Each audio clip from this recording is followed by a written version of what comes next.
gabi po sa ating lahat mga idol. Ngayon po magluluto na naman tayo.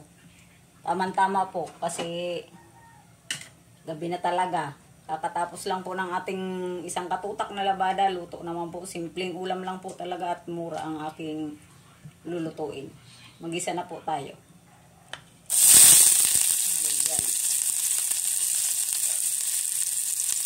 Gulay lang po tayo ngayon mga idol.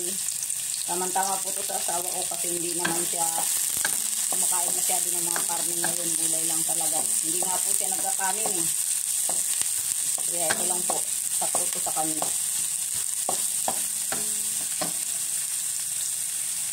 Yan, medyo okay na po ang ating sibuyas bawang. Ilagay na po natin ang ating konting pork.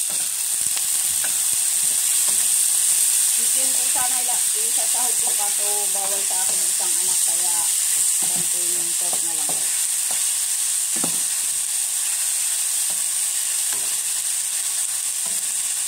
Lagyan na po natin dyan ang ating mga pampalasang iba habang nagigisa. Para sabay-sabay na po yan. Tamang-tama po ito kasi sa maghapong paglalabo pagod na rin kaya ito lang po ang ating lutuin. Napakadaling lutuin ng ulam. Masustansya pa kasi gulay. Pagkatapos po natin igisa ang baboy mga idol, okay na po yan. Lagay na natin ang ating gulay. Sayote at ano po ito? Carrot.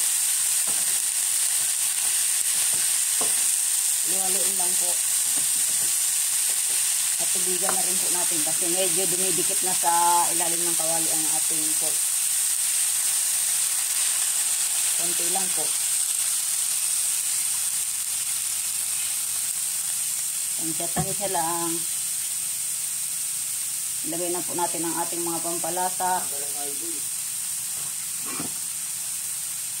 Ayan po, lagyan natin ng konting oyster.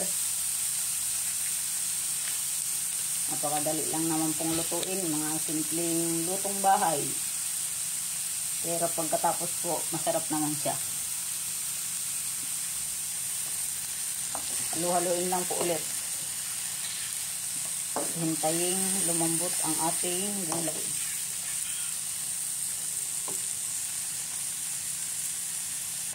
Ayan po mga idol, kulong-kulo na siya.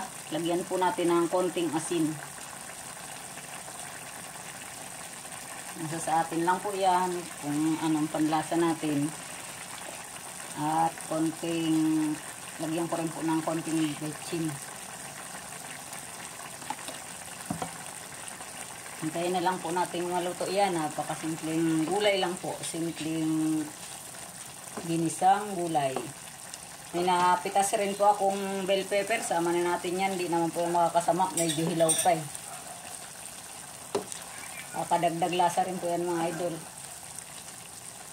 May galab shoutout nga po pala sa lahat po ng sumusuporta sa aking munting channel. Sa mga subscriber ko po. Sa mga dati at sa mga bago po. Salamat po sa inyong suporta. God bless po sa inyong lahat. Marami pong salamat sa inyo. Kahit na po mga simple lang ang aking mga iluluto, mga lutong bahay lang po talaga to, is nandiyan pa rin po kayo nakasuporta sa akin. Thank you po sa inyong lahat mga idol. Hindi ko naman po kayo maisa-isa. Basta po maraming salamat. Ayan, konti na lang po, maluluto na. Medyo nagsabaw pa po siya oh. Kasi nagtutubig po kasi ang sayote kaya medyo naparami yata po ang aking sabaw kahit parang ang konti lang. Tikman ko na po. Tama na po ang kanyang lasa mga idol. Thank you po for watching. Kain po tayo. Gulay, masustansyang gulay po. Maraming salamat.